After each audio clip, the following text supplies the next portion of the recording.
the modern, when you made, or it could come in the avant-garde, but definitely the structures, and I remember making lots of structures when, for the European.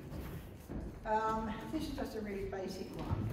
And once you've mastered this technique, it's amazing how many structures you can make for the garden, because it's on the same technique.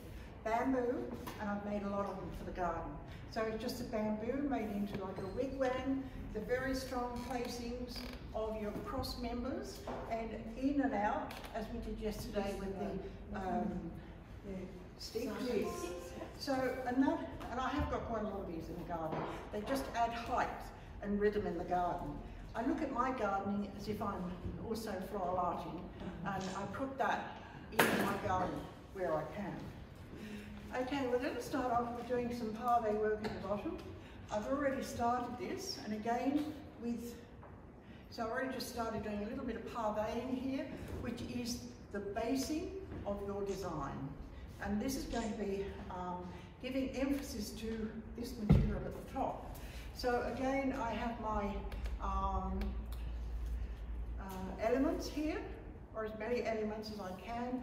I've got these lovely bottle brushes, love this beautiful brown magnolia leaf. These, which again, I've forgotten the name of, Michael. I don't know, I remembered it yesterday, I've forgotten today. But it's a native shrub. And I've also done some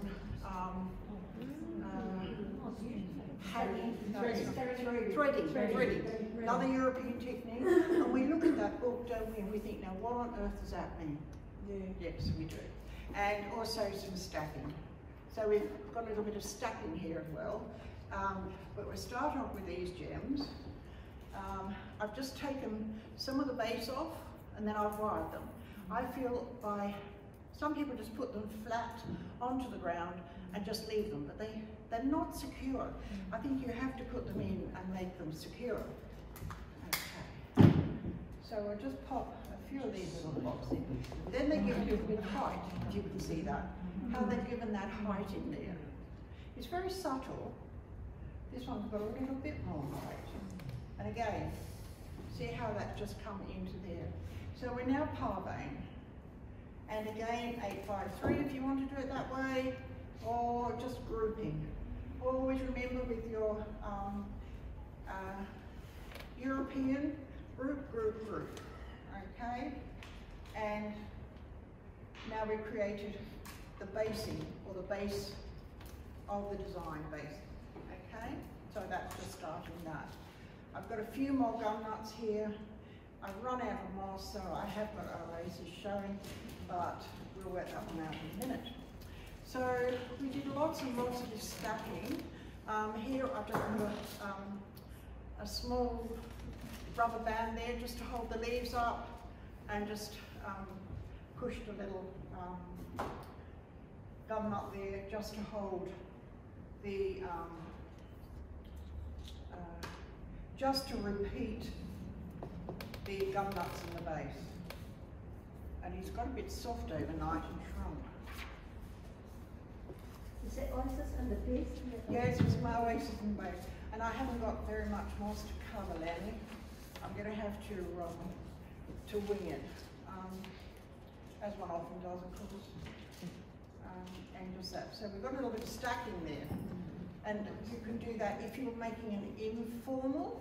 You could do some stacking in your informal parallel. Okay, we'll leave that one to afterwards. And we'll just pop these other little yellow.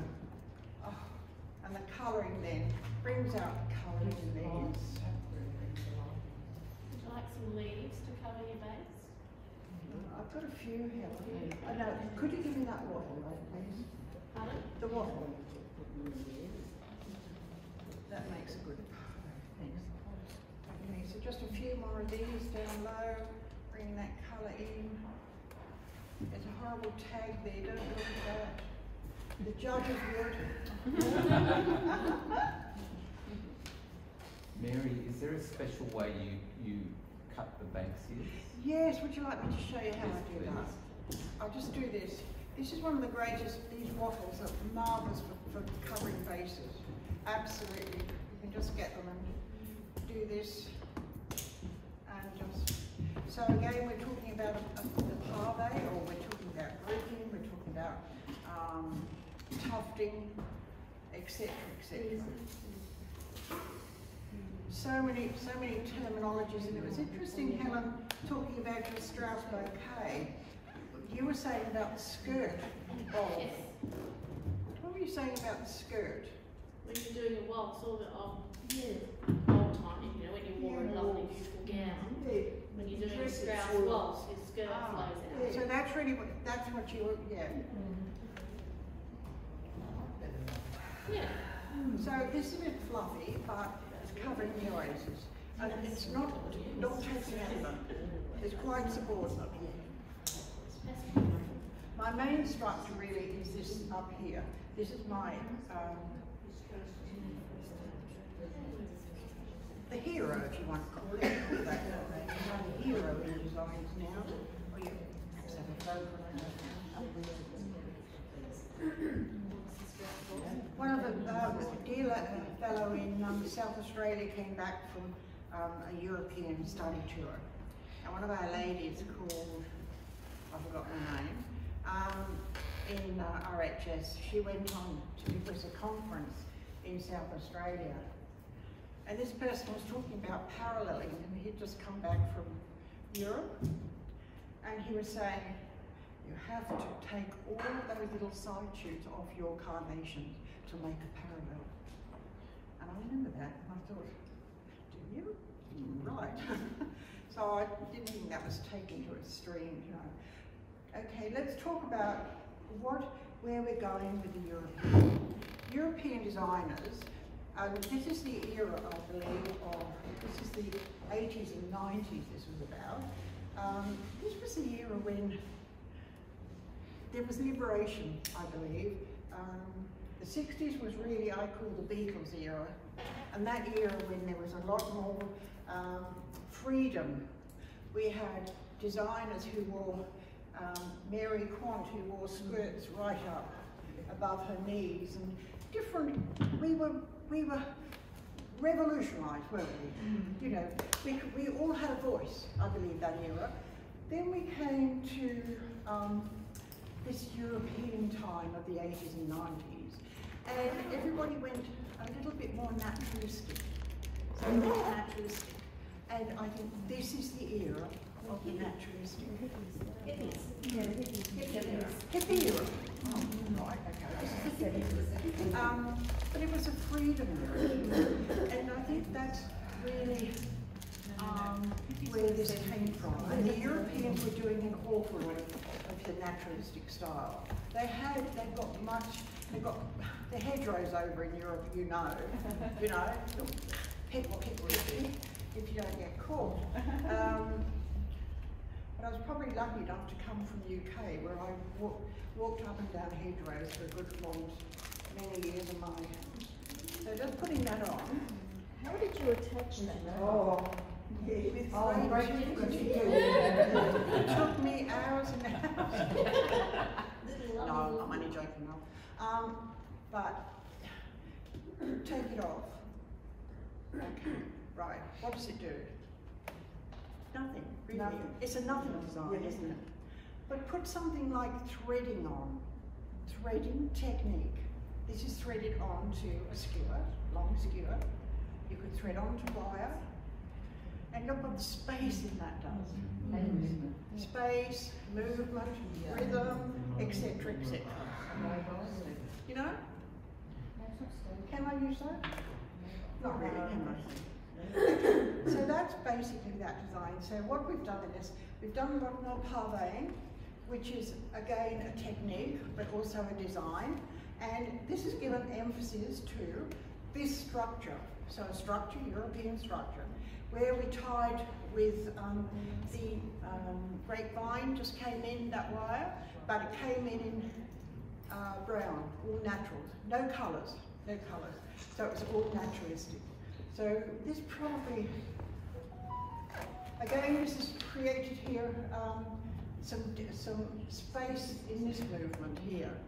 Okay, and I have done a lot of these structures, I've done them for wedding work, you know, on tables, they look terrific.